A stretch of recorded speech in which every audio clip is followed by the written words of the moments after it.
এই সত্ৰাধিকাৰী যে প্ৰথমজনৰ কথা কৈছো তাক এইবাৰ মই টান তলি আছো সেইটো এটা তাৰপিছত জুবিনৰ আৰু এটা দিলে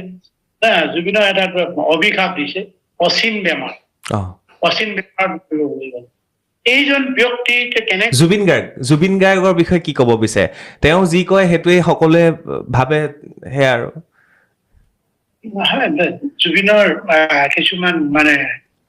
সহজাত স্বভাৱ আছে সহজাত স্বভাৱটো মানুহে সহজে এৰিব নোৱাৰে জুবিনৰ এৰিব নোৱাৰে আৰু জুবিনৰ আৰু এতিয়া যে জুবিন সংশোধন হ'ব এটা মই নাভাবো আৰু সেইকাৰণে জুবিন ভাগেই থাকিবলৈ দিব লাগে তাক লৈ আৰু ভিতৰত হোৱাটো নিবিচাৰো কাৰণ মাজুলীত যিটো ঘটনা ঘটি গ'লে সেইটো খুব এটা দুৰ্বল মানে এটা বেয়া এটা পৰিস্থিতিৰ সৃষ্টি হৈছিলে সেইটো কাৰণে আৰু এইখিনি মানুহৰ এটা মুখা খুলি গ'ল এতিয়া জুবিনে কৈছে মাতাল হৈ গৈছে মাতাল যেতিয়া হয় মানুহ তাৰ কঠোৰ কথাৰ কোনো লাভৱান নাথাকে আৰু প্ৰতিটো দেখিছো যেতিয়া মাতাল অৱস্থাত থাকে মদ পান খাই আহে সেইটো ডাঙৰ দুখ এইটো মই গুণ বুলি নকওঁ এইটো ডাঙৰ দুখ মানে ডাঙৰীয়া জুবিন গাৰ্গে যদি মদ নোখোৱাকে কথাখিনি কয় সেই কথাখিনি মানুহে মানি লয় এইটো আছে এইটো মাতাল নোহোৱাকে দায়িত্ব আছে জুবিনৰ ফেনৰ দায়িত্ব আছে সেইটো কৰা নাই কিন্তু ইয়াৰ পৰিৱৰ্তে আমাৰ সমাজখন যে কিমান অধঃপতনে গৈছে জুবিনে ক'লেই যেনিবা জুবিনটো মতাল হৈ ক'লে যে মই ভগৱান নামানো ভগৱানৰ মই এনেকুৱা সত্ৰাধিকাৰী ভগৱান হ'ব পাৰে এই কথা তাৰ যুক্তি আছে কিন্তু এই যুক্তিখিনি যদি ভাল এটা মঞ্চত ক'লে সেইটো এটা গ্ৰহণযোগ্য হ'লহেঁতেন ইমান বিতৰ্ক নহ'ল এটা মঞ্চত কোৱা নাই যে ডিবেট হৈছে সুস্থ বিবেকে যদি ক'লে মানুহে এইটো ক'লে হয় ঠিক কথা কৈছে মানুহ কেতিয়া ভগৱান হ'ব নোৱাৰে মানুহ মানে বিশেষ একজন ব্যক্তি কেতিয়া ভগৱান হ'ব নোৱাৰে মানুহটো সকলোৱে মানুহে দেৱ বুলি কয় মানুহ সকলোৱে ভগৱান সকলোৰে সকলোৱে ভগৱান বুলি এইটো আমাৰ বিজ্ঞজনে কয় এতিয়া জুবিনে দিয়াৰ পিছত মই দেখিলো এইবিলাক কিন্তু মই চাওঁ দেই সামাজিক যেতিয়া ব্যাধিবিলাক চবফালে দুই পক্ষৰ পৰা আমাৰ গণ্যমান্য এজন সত্ৰাধিকাৰী ইমান মানে অভদ্ৰভাৱে কথা কৈছে এজন সত্ৰাধিকাৰী যদি হয় ইমান অভদ্ৰ কিয় হয় এজন যদি ভগৱান তুল্য হয় ভগৱান তুল্য মানে মহান ব্যক্তিয়ে চুৰ ডকাইত সকলোকে ভাল কৰিবৰ কাৰণে আশীৰ্বাদ ভাল হয় উপায় তো আশীৰ্বাদ কৰিছো আৰু মৰমে তেনেকে ক'লেহেঁতেন সত্ৰাধিকাৰী মুখৰ সেইটো শুনি নাপালো আৰু এজন আছিলে যে ক'লে কি কৰা এই সত্ৰাধিকাৰী যে প্ৰথমজনৰ কথা কৈছো তাক এইবাৰ মই টান তলি আছো সেইটো এটা তাৰপিছত আৰু কৈছে সেইটো শুনিবলৈ বেয়া দ্বিতীয় কথা ক'লে এজন সত্ৰাধিকাৰী মনত এনেকুৱা হিংসা ভাৱ থাকে নি সত্ৰাধিকাৰী মানে মানুহে গুৰু বুলি মানা লাখ মানে গুৰু বুলি মানে পূজ্য ব্যক্তি সত্ৰাধিকাৰী বিলাকৰ মুখত সাও দিয়ে নি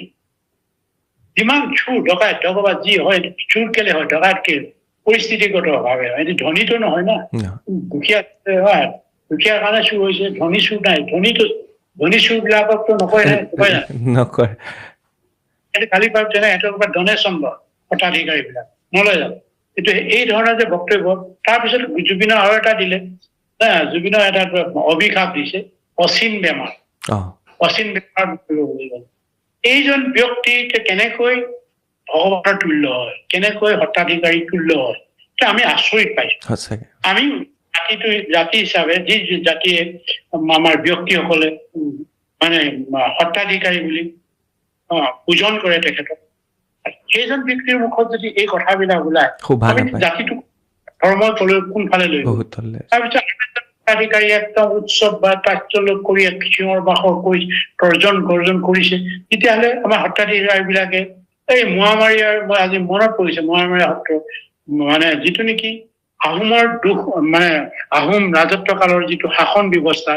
সেইটোক উপদেশ দিব লাগিছিলে আমাৰ সত্ৰাধিকাৰীসকলে যে আহোম প্ৰশাসন আপোনালোকৰ এইটো ভুল আছে দেই মানুহবিলাকক অত্যাচাৰ মানুহবিলাকক এইটো নকৰিব কি কৰিলে তাৰ বিপৰীতে আহোম প্ৰশাসনৰ বিৰুদ্ধত মোৱামৰীয়া বিদ্ৰোহটো জাগৰণ কৰিলে কিন্তু এটা ৰজাক এটা উপদেশ দিব লাগিছিল উপদেশ নিদি তাৰ বিৰুদ্ধে বেলেগ এটা মান দিশত এটা জাগৰণ সৃষ্টি কৰি তেতিয়া সেইটো কাৰণে আমাৰ সেইটো একেবাৰে অসম অসমৰ সেই মহামাৰী বিদ্যুৎ 2% মানুহ অসমৰ থলগীৰ মানুহেতো অযথা মৃত্যুবৰণ কৰিছে কৰিলে নে এই কথাবিলাক আমি অতীতৰ পৰা শিক্ষা ল'ব লাগিব শিক্ষা নলে আজিও যদি একেধৰণে কৰে আজি যদি আমি আমাৰ হত্যাধিকাৰী বিলাকে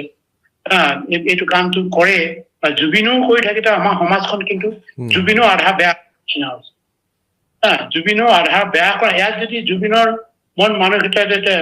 দুখীয়া দৰিদ্ৰ আপলিফমেণ্ট কৰা কিছুমান কৰ্মকাণ্ড জড়িত হৈ আছে এইবিলাক আমিতো তাক সমালোচনা কৰা নাই ক'ত কৃষিৰ কাৰণে বিপণী খুলিছে কিবা কৰিছে মানুহক মানে ব্যৱসায় ল'ৰাখিনি নতুন প্ৰজন্মক আগুৱাই নিবলৈ ধৰিছে এইটো আমি বাধা দিয়া নাই ভাল পাইছো তাক উৎসাহিত কৰিছো তাৰ কণ্ঠটোক আমি সদায় আমি আমাৰ যে অসমৰ সম্পদ হিচাপে কণ্ঠটোক আমি স্বীকৃতি দিছো কিন্তু তাৰ পৰিৱৰ্তে এইটো উল্টাটো কৰিছে এই কথাখিনি নতুন প্ৰজন্মই আজি কিয় বুজি পোৱা নাই তাক যদি নিজৰ গ্ৰুপ যদি ভাল দিশলৈ আনিব লাগে সাৰ্থক বুলি কৈছে তাক যদি ভালকৈ কৰিলে আৰুতো মানে ইহঁতে বেছি মানে যুৱ চামৰ কাৰণে আৰু পূজ্য হ'ব সিহঁতে যুৱ চামে কিয় চিন্তা কৰা নাই এই যুৱ চামৰ প্ৰতিও মই এইটো আহ্বান জনাইছো চিন্তা কৰক ভাল কৰা বা যুৱ চামৰ দায়িত্ব আছে পৰিবাৰৰ দায়িত্ব আছে যাতে এইটো নকৰে এইটো কাম কৰি এইটো কামত উদগনি মদ খোৱাটো দিব নালাগে মদ খাই ঘৰতে খাওক খালে যদি ষ্টেজত খাব নালাগে ঘৰতে খাওক না ঘৰতে খাই কি চিঞৰে কি বাখৰ কাক কি কাটে কি কৰে কি এইটো যেতিয়া জুবিনৰ কথাটো মই অলপ দীঘলীয়া আৰু মানে এটা ভাল হ'ব বুলিয়ে মই কৈছো মই তাৰ নিজৰ সহায় বুলি সন্মানো কৰে পাইছো মই মোৰ লগত কোনো ধৰণৰ অবাদামী কথাও নকয় কিন্তু সমাজত যেতিয়া ওলাই যায় আমিও